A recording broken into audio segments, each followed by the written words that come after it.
for joining us on Pipeline Facebook Live this afternoon.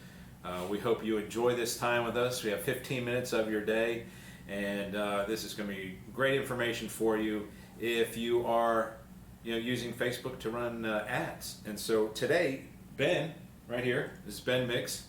He brought a mixtape today. Anyway, he is going to talk about the 5 common mistakes that you may be making in Facebook ads. And so we're going to go over those today. It should be good information for you. So take notes if you want to, or you can just watch along and rewatch it later and take notes. There you go. Whatever you want to do. All right. Ben, you ready? Absolutely. This is Ben's first one, so yeah. This is going to be a test. It's gonna be great. It's going to be amazing. So first one. Yes. Question 1: how important is an image for an ad or in an ad? How important is an image? Yeah, I would say the image is centrally important to the ad. Whenever you're looking at things like reach or engagement, about 3/4 of that, or about 75% of that performance, is going to be related to how good the image is.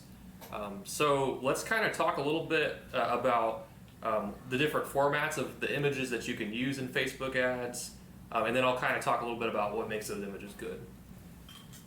So, no, we only have 15 minutes. We can't do. We got 5 questions here.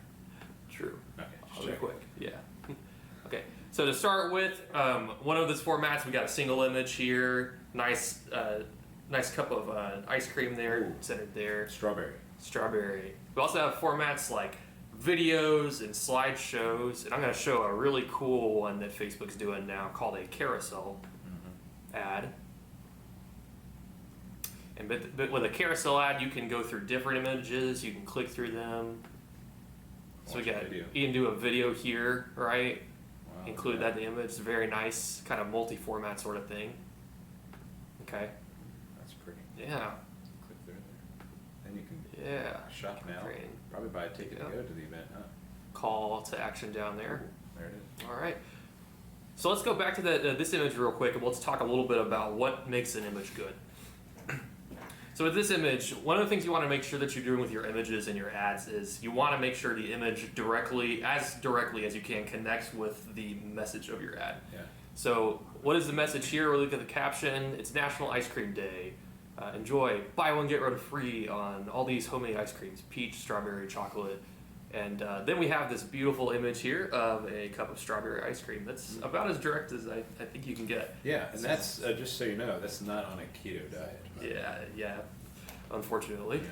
Right? But it is strawberry and it is ice cream, so that is yummy. It is delicious.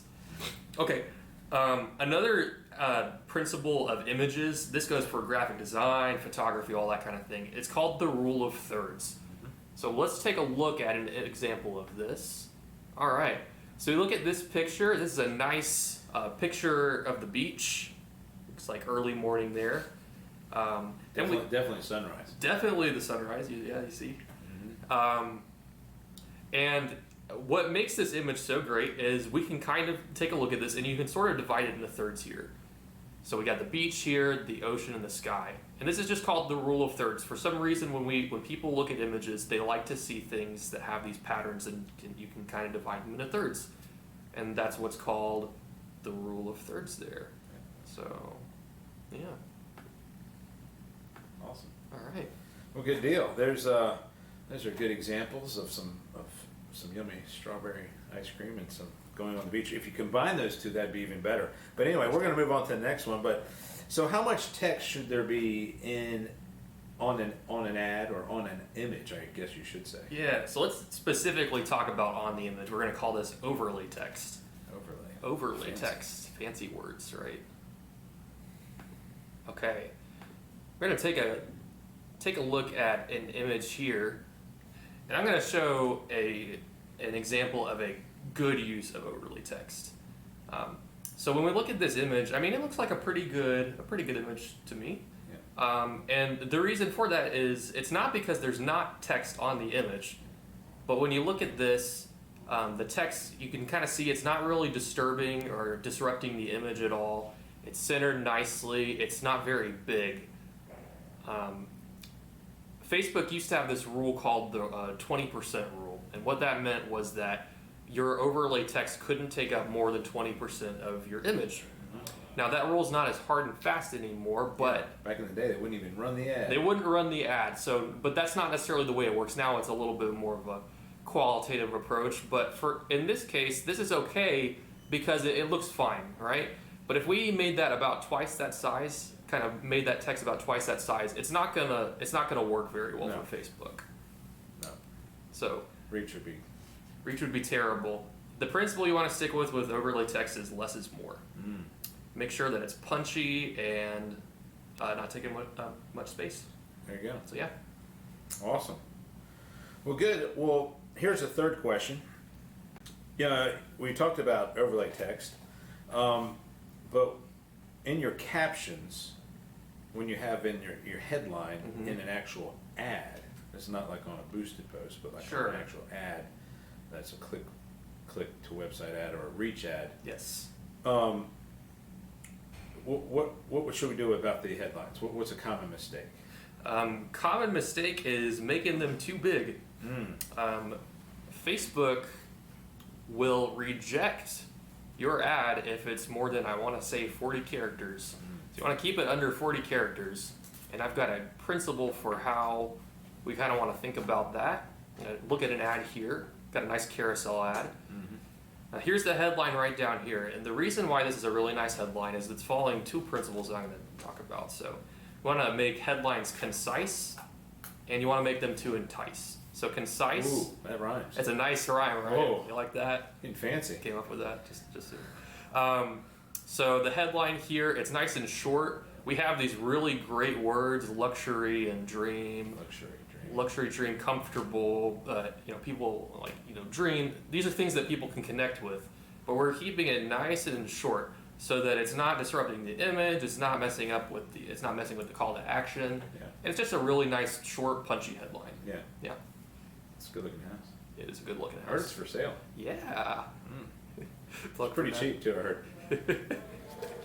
All right. Pick one up later. But anyway, hey, if you need to know how much that is or where that house is, we can let you know. Ben will know later. There you can go. let you know. But anyway, how can I make sure my ads are relevant for my audience? How do I make sure they're speaking to my audience? Okay, so there's this kind of principle when you're doing ads where you want to be able to reach a specific audience, but you also don't want to make an ad that in 5 minutes this ad is going to be completely irrelevant, right? Right, gotcha. So we want to talk about, let's say we're advertising for breakfast. We want to make sure that the ad goes out at about, if it's a weekday, about 7:30 in the morning, 7 o'clock, something like that. If someone's going to get coffee, it's got to be nice and early. But we want to make sure that ad still can reach to somebody who may want to get coffee in like the afternoon. So let's take a look at this ad real quick.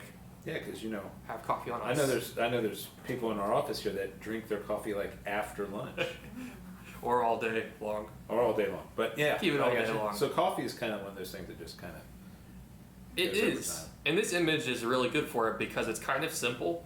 Again, we're following that kind of rule of thirds there. Yeah. Got the nice things, not much overlay text. And it's got this nice simplicity to it so that you can use this ad for like coffee in the evening, coffee in the morning. You can still target your audience in the morning, but that ad can work in the evening if you needed to as well. So you want to keep ads evergreen. You want to make sure that it can target people in the moment, but also that it can stay relevant over time. Right. So like a Labor Day sale ad on the Tuesday after Labor Day. Yeah. Probably not. I would say that'd be a bad idea to Bad put on idea. like Tuesday, but Yeah. Yeah, you want to be careful of that because then you miss the whole audience. You literally miss the entire audience. Good deal. Well, Cool.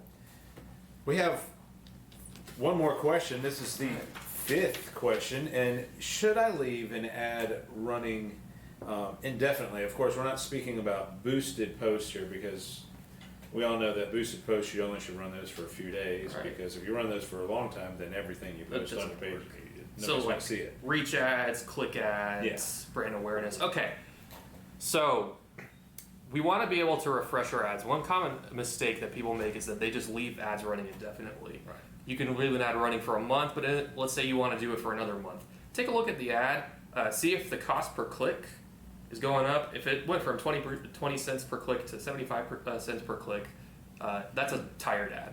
So It could be targeting too, but yeah. Yeah. You want to check all those things. for sure. So let's take a look at an ad that has been updated.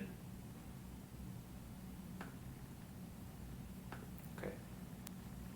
So this was a reach ad that I was running for a little while, for about a month, and it needed some refreshing. So this is what I did. Yeah. I just changed a couple things about it. You don't have to change the entire ad. Just take a look at it and see where there are some spots that you might be able to, kind of Freshen it up, if you Yeah. will. And it has those comments and all the shares and that kind of thing. Exactly. Got a lot of looks, a lot of likes, a lot of Right. interaction, engagement there. Yeah, but at some point that kind of starts to plateau, so you want Yeah. to make sure that you spruce Sure. it up a bit. Spruce it up. Spruce it up. So, Especially for a house. so I changed this ad to this ad, and it didn't take, I didn't have to go and make an entire new ad. I just changed the format, so I went from a slideshow to a nice carousel ad. Facebook says carousel ads are Carousel ads are very good. very Yes. good, yeah, most clicked on, especially on Instagram. Yes. People like to be able to interact with the image. Mm. So I just put a couple new images in there, added a nice emoji there at the end. Oh yeah. Emojis are always fantastic for captions. Yeah. Added a couple of those nice words like luxury and stuff like that, and made sure that the headline was nice and punchy. And then I duplicated that ad set and turned it on, and it was good to go for another month. And it was it's a nice refreshed ad. Yeah, and So- all those comments and all those likes, they drop off because you've refreshed it. Right, exactly. Yeah. Yeah, it's running nice and fresh then. And so you could have had some comments on there, that could have been positive, it could have been some medium or negative, but Yeah. you could kind of just refresh that and get a new look to it. All new, and it just took a few little tweaks. Yeah. Yeah, Well, awesome. great. It's good to know these great things about ads. Do we have any questions? Anybody? I forgot to ask if people have any questions for us, but let's see here. Oh, I don't see any questions here, but maybe later. You can put them in the comment section because this will be out later, and of course you might be working now, or you might be drinking your coffee after lunch. Coffee. But making ads. it could be making ads. But if you have any comments or questions, you can always put them in here. We'll answer them later. But we just want to thank you for joining us today and learning about some of the common mistakes that are made by people on trying to run Facebook or Instagram ads, because these could be used on Facebook and Instagram. Sure. So it's very important. But anyway, thank you for joining us.